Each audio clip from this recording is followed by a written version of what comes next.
All right, Sean Zattel, FightHype.com, here with the man we're all excited to see August 6th. Showtime pay-per-view at the Mecca of Boxing, Madison Square Garden against Jake Paul. Rock, you just finished up with Sean Porter. How's training going so far, man? Training's going great. I feel great. I'm full of energy. My weight's coming down. I'm feeling very, very, very, very excited for this fight. I'm ready to end this facade that this man calls a career. So let's go. It's time for Jake Paul to fall.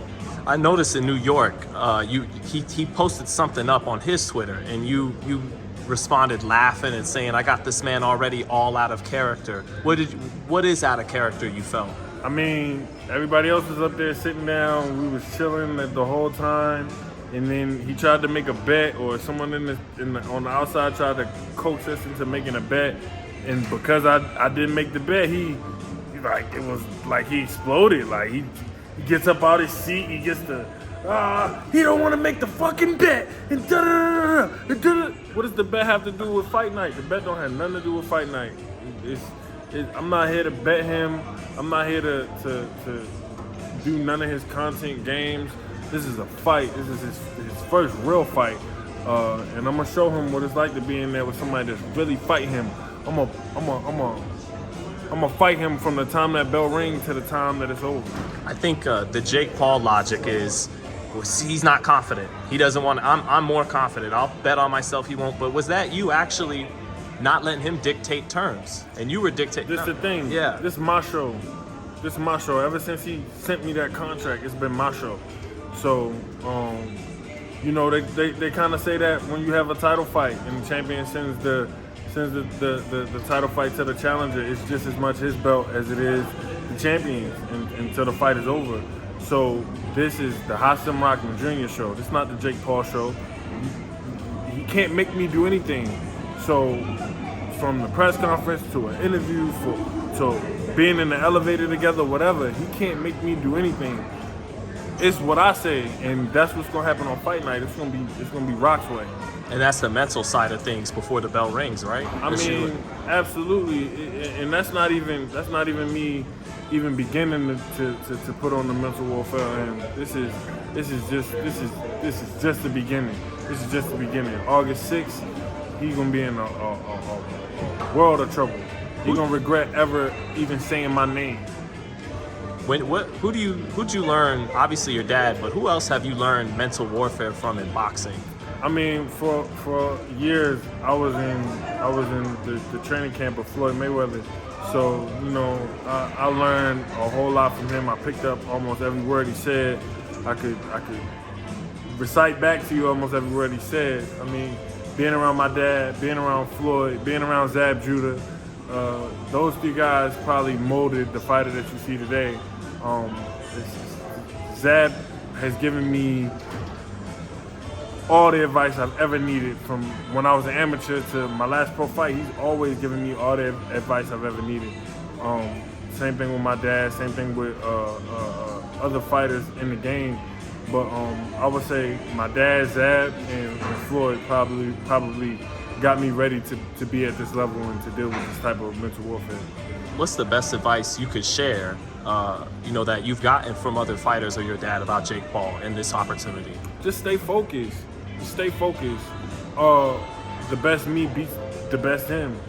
So if I stay focused and I come and I do what I know that I could do and what the world doesn't know that I could do, we're gonna end up on top. My job is to go out there and dominate, and that's what I'm gonna do. I'm gonna dominate him from the time the first bell rings until they stop it or until the fight is over, because that's my job. That's all I've been focusing on doing. I'm focused on beating him up. I'm gonna beat him up, and I'm not gonna get tired. And that's the next question. I'm gonna give it's him about getting tired. Yep. I'm gonna give him so much to look forward to in the next round. After every round, he's not gonna know. He's not gonna know what he's in for. He hasn't been here before. He hasn't been in a fight before. For real. This guy is he's had 6 fights his whole life. And I'm gonna treat him like it. I'm gonna beat him until they take me off of him. You're gonna make him feel like it. that reality that you're not. I'm gonna make him feel like he don't want to box no more. He didn't even want to, for real. If you go back and watch, he didn't even want to really continue boxing after he fought Woodley. Woodley ain't do a 10%, 15% of what I'm gonna do to him on fight night. I'm gonna be hitting him and giving him angles and giving him combinations and giving him so many things on fight night without giving up too much. That he's not even. My honest opinion is that because he was so adamant about maybe not fighting anymore after he fought Woodley. The first fight. People forget, yeah. The first fight, not the second fight. Right. People forget he didn't even know if he wanted to keep boxing anymore after he fought Woodley. Now he's really gonna think about whether he should be here because I'm gonna beat the brakes off this boy. And that was after the first Woodley fight, not the rematch. Right. That, yeah. Right. No, the rematch he was all big and bad because he got the knockout.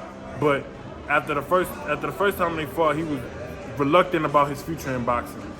We're gonna see what his future in boxing look like after he gets in there with me on August 6th. And I'm a real one, and I'm gonna show him that on August 6th. He picked the wrong person. And he wasn't being very active in that fight before the knockout. It wasn't like he was throwing a whole lot of punches per round. The commentators in the fight were saying how terrible of a fight it was. Right.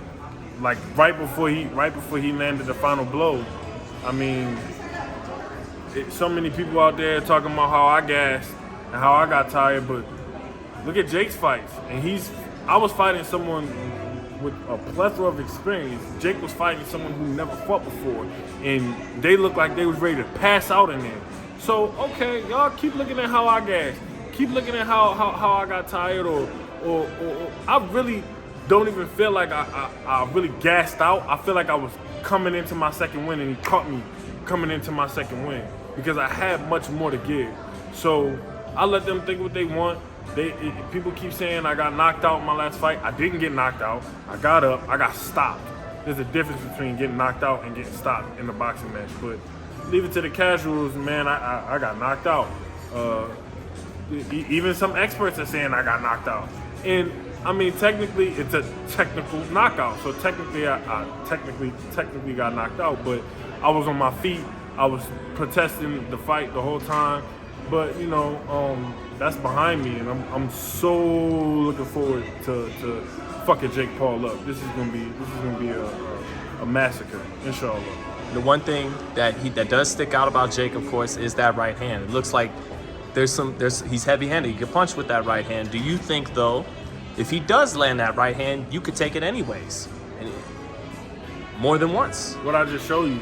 I didn't know if I could disclose that. I just showed you. I didn't know if I could disclose that. I just showed you. I mean, like I just showed, basically, Sean. I just showed him when Jake does hit me with a right hand, what the reaction is gonna be. He clearly you took them very well. He clearly landed very well. Very good right hands. But that is 16 ounce with the headgear. 16 ounce with a headgear. But in my personal opinion, I don't think he's a devastating puncher, but this is a boxing match. You don't want to take. I don't want to take no damage. I don't want to take no right hands. I don't want to take no left hands. If the compy box can say 0 at the end of the day, then I'll be a happy man. Even though that's highly unlikely, but it's still possible. I'm not looking to give him nothing. So we go in there, we neutralize his right hand, and we neutralize his hook. What's he gonna do? I guess since I can disclose it now, Rock did take some right hands in that sparring session everybody's talking about, but you literally took them and walked forward and kept talking, and not talking like fake talking, like talking like that really didn't hurt talking. It did, because it didn't. It really didn't hurt. It really was like, this guy's he's not a real fighter. I mean, he's okay. Let me take that back. He's not a real good fighter. He's a real fighter. He can whip civilians' ass for sure. Yes, he's a real fighter. Yep. He's a real boxer, and I respect him for that. But I'm going into this fight like I'm fighting Deontay Wilder. I'm going into this fight like one punch could end it, so I'm not taking no right hands. Not in the first round, not in the 6th round, not in the 8th round. And the way I plan on beating this boy up, I highly doubt we're gonna see an 8th round, because if the skill level and the skill difference is as big as I know it is. I know he's not gonna be able to keep up, and I know he's not gonna be able to take this. Not for no 8 rounds. And just to close up, Rock, too, you feel like this is it's like a heroic moment for you if you can win this fight. It's a moment that, yeah, it's not for the title, but if you win this fight, people probably be going up to you, dapping you up, you know, rest of your life kind of thing. Yeah, I mean, it and like I've said this in almost all my interviews. This fight is for all the Muslims across the world. This fight is for my whole family. Everything's on the line in this fight. I love my sport, I love my religion, and I love myself. So I'm going out there and I'm gonna put it all on the line.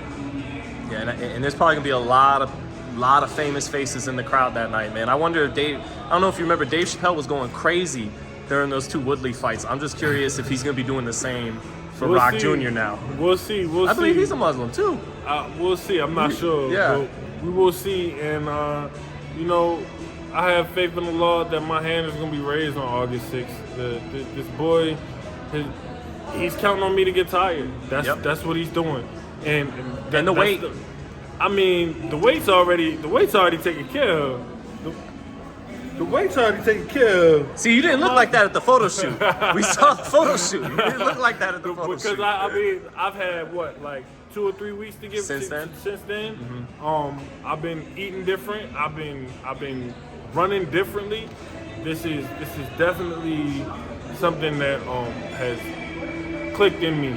Something's clicked in me even more so than the last fight, where it was a huge fight. But I made a grave mistake. I took my opponent lightly. And this time, I'm taking my opponent more serious than ever because it means the world. And you know, every fight means the world, but this fight is literally the whole world is watching. Everybody's watching for this one, and I have a huge amount of support, and I appreciate all my supporters. That's why I'm going hard every day. That's why I'm giving 100% in every single workout, so that on August 6th, when I come, I'm gonna come and give 100%, and that boy not gonna be able to take it. You win this fight, do you close this with respect? You know, because he's from, like, Jake is a part of that new culture, and he's been very successful with the meme culture, you know what I mean, making memes out of people. Do you want to close this with respect should you come out on top? This is the thing, like I said, this is the Hasim Rahman Jr. show. It's not the Jake Paul show. I'm not doing nothing the way he do it, not doing nothing the way, you know, that he thinks it's gonna go. Nothing is gonna go the way he thinks it's gonna go. This is a boxing match, and I see myself as a world champion. So you win like a champion, you lose like a champion. When Kenzie beat me, it was respect. I went over, I shook his hand, he won. I'm not looking forward to doing anything or making any memes or anything like that. That's not my job. My job is to go in there and win. And I feel like I will have my hand raised like a champion on August 6th. That's the only thing I'm looking for. I'm not into the antics or into the embarrassing people or anything like that. I'm here to fight, and I'm gonna fight him the best I can. And he can't beat me, so he won't beat me, inshallah. Thank you, Rock. No doubt. Thank you, brother. Thank you, August 6th, FightHype. baby.